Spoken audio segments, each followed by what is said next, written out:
పెద్దలు గోపాలకృష్ణ గారిని కొన్ని వాక్యాలు మాట్లాడవలసిందిగా కోరుకున్నాను. కూర్చోండి కూర్చోండి.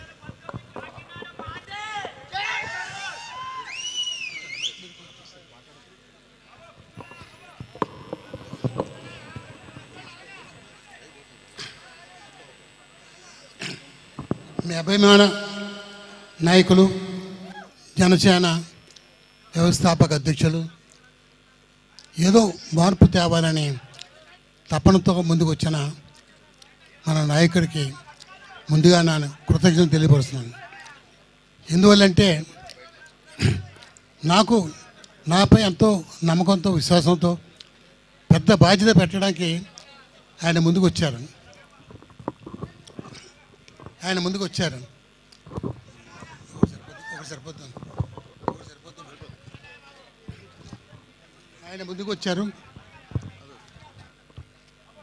హలో, నేను మొదటిసారి కలిసినప్పుడు ఆయన అడిగారు నన్ను, ఏంటి మీ భవిష్యత్తు ఏం చేద్దాం అనుకుంటున్నారు, ఏనా కోరికలు ఉన్నాయంటే, నేను రిటైర్ అయిపోయానంటే రాజకీయాల నుంచి 4 సార్లు ఎమ్మెల్యే నెగ్గాను, ఒకసారి మినిస్ట్రీ చేశాను, నేను సంతృప్తిగా ఉన్నాను.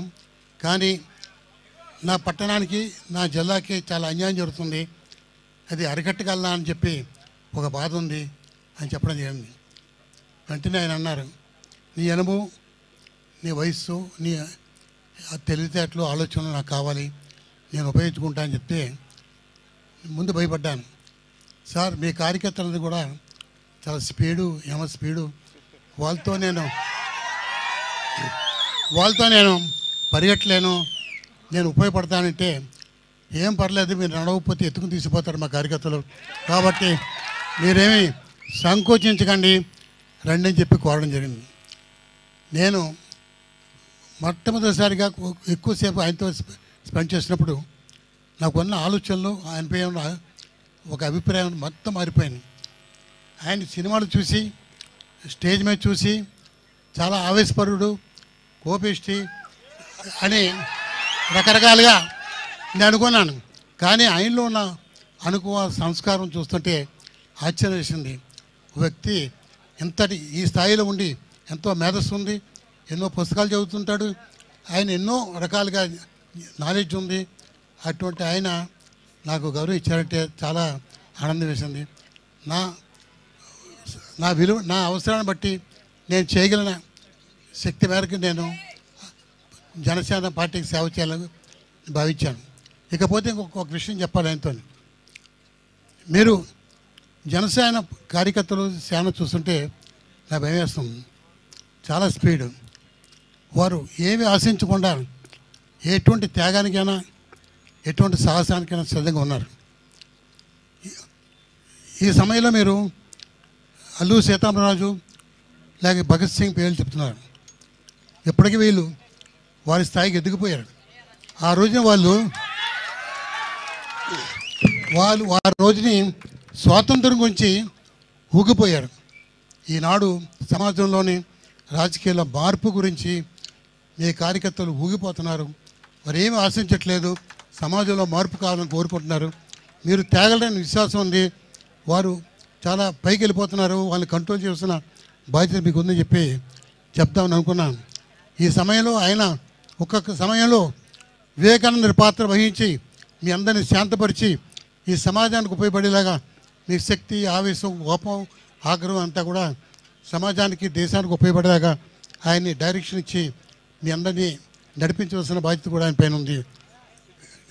నేను ఊహించలేదు, ఏ మూలకెళ్ళినా ఎక్కడికి వెళ్ళినా కూడా జనసేన గురించి, పవన్ కళ్యాణ్ గురించి వచ్చి ప్రస్తావిస్తున్నారు.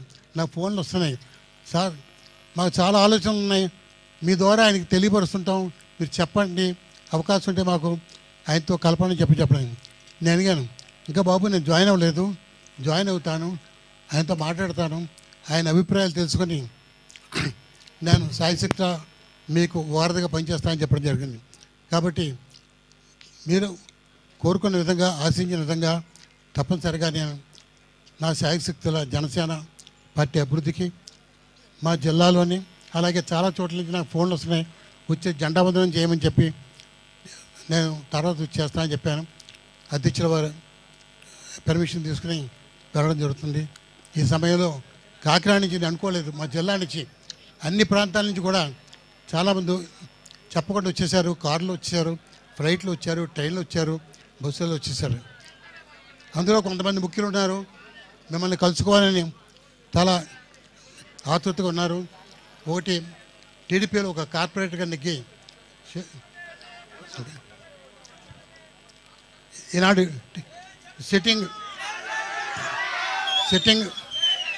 సిట్టింగ్ కార్పొరేటరు పార్టీని వదిలేసి మన పార్టీలోకి వస్తున్నారు. అలాగే మహేష్ అని చెప్పి ఆయన సిస్టరు వైసీపీ పార్టీలో కార్పొరేటర్గా ఉన్నారు. ఆయన వాళ్ళ ఫ్యామిలీ కూడా వెంటనే మన పార్టీలో వచ్చేయడానికి, పార్టీని వదిలేసి వచ్చేయడానికి ఆయన కూడా వచ్చారు. ఆయన మహేష్ అండి వీళ్ళు సిస్టర్ అన్నమాట. వేసాను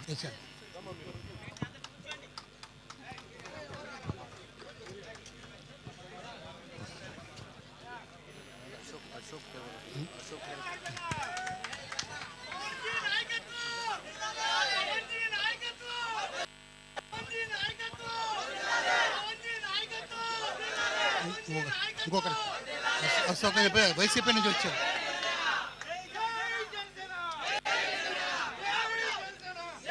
వైసీపీ పార్టీ నాయకుడు వచ్చారు. ఏంటండి వీడియో నచ్చిందా? అయితే ఓ లైక్ వేసుకోండి, లేదంటే ఓ కామెంట్ చేయండి. ఎప్పటికప్పుడు మా వీడియోస్ చూడాలంటే సబ్స్క్రైబ్ చేసుకోండి.